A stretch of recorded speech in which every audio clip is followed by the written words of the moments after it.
जब आसमान में काले बादल मंडराते हैं, आसमान काले घने अंधेरे में छाने लगता है। जब तूफान का आगमन होता है, धरती का हर वो जीव, चाहे वो पशु हो, पक्षी हो या हम खुद इंसान हो, बारिश और तूफान से बचने के लिए इधर उधर छिपने का बसेरा खोजते हैं, भागते हैं, डरते हैं और छिपते हैं, मगर सामने नहीं आते। हर पंछी घोंसले का सहारा लेता है, छिपने का बसेरा मांगता है, डरता है उन काले बादलों के बीच आने से।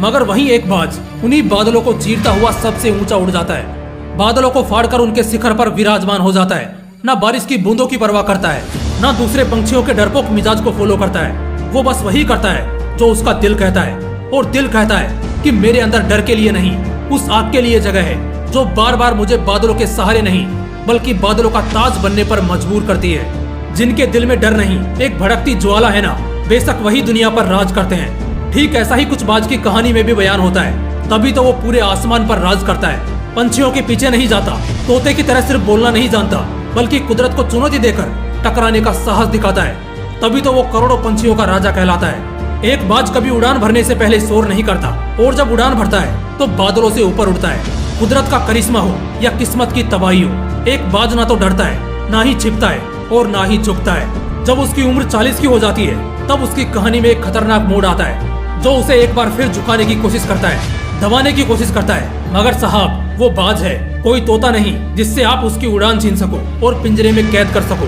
कुदरत अपनी चाल कुछ इस तरह चलता है कि बाज को खुद के चोंच से ही उसके सारे पंख कुचलने पड़ते हैं। उसके पंख जो कभी उसकी शान थे, उसकी ताकत थी, अब वो इतने बढ़ चुके हैं कि उनसे उड़ना मुश्किल हो जाता है। वो चोंच जिससे बाज अपना शिकार करता था, अपना पेट भरता था, अब वो इतना टेढ़ा हो चुका है कि उसे पत्थर पर लगातार मार मार कर अपना चोंच तोड़ना पड़ता है।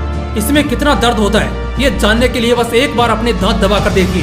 उससे 100 गुना ज्यादा पीड़ा एक बाज सहता है। वो ऐसा इसलिए करता है क्योंकि इन सब के बाद अब प्रकृति उसे दूसरा जीवन देती है। उसे नया चोंच मिलता है, नए पंख मिलते हैं, नए नाखून मिलते हैं, जिससे वो अगले 30-40 साल तक और जी सकता है। सोचने वाली बात यह है कि आखिर उस बाज की मानसिकता कितनी मजबूत होगी जो उसे लगातार खुद को पीड़ा देने के लिए मजबूर करती है। अगर हमारे हाथ या पैर का एक नाखून भी टूट जाए तो हम सारी रात दर्द के कारण सो भी नहीं पाते, मगर एक बाज वो सब झेलता है और लगातार अपने आप को बादशाहत पर टिकाए रखता है। बाज की खासियत जानते हो क्या है? एक बाज हमेशा अपने पंखों से पहले अपने हौसलों से उड़ान भरता है, क्योंकि पंख तो दूसरे पंछियों के पास भी होते हैं, लेकिन वो बस पेड़ तक का ही फासला तय कर पाते हैं, जबकि एक बाज पर्वत की चोटी से बादलों के ऊपर तक उड़ान भरता है। बाज से ऐसे सीखने को तो कई सीख हैं, लेकिन अगर तुम अपनी जिंदगी में कुछ भी अच्छा करना चाहते हो तो बस बाज से 3 चीजें जरूर सीख लेना। पहला, बोलो मत, करके दिखाओ। दूसरा, खुद को कष्ट देने से मत घबराओ, क्योंकि वही कष्ट तुम्हें एक खूबसूरत जिंदगी देगा। तीसरा, मुसीबत के सामने झुको मत, बल्कि मुसीबत को झुकाओ। ये 3 सीख जीवन की सबसे अनमोल सीख है, और ये गुण हर राजा में होता है, चाहे वो शेर हो, बाज हो, किसी देश का राजा हो या कोई बड़ा क्रांतिकारी आदमी हो। कहानी में जो योद्धा होता है ना, वो योद्धा तभी एक हीरो कहलाता है जब वो अपने सामने आने वाले चैलेंजेस से डरता नहीं बल्कि जिगर से लड़ता है और हर बाउंड्री को पार करके अपना झंडा लहराता है। बाज और शेर दोनों में एक खूबी है कि वो किसी भी सीमा रेखा को नहीं मानते। उनके लिए सीमा रेखा कोई मायने ही नहीं रखती। दूसरे पंछियों की उड़ान जहाँ समाप्त होती है, एक बाज की उड़ान वहीं से शुरू होती है। दोस्तों, बाज की मानसिकता को अपना लो। जीवन में कभी भी मुसीबतों से डरने का और किसी के सामने झुकने का समय नहीं आएगा।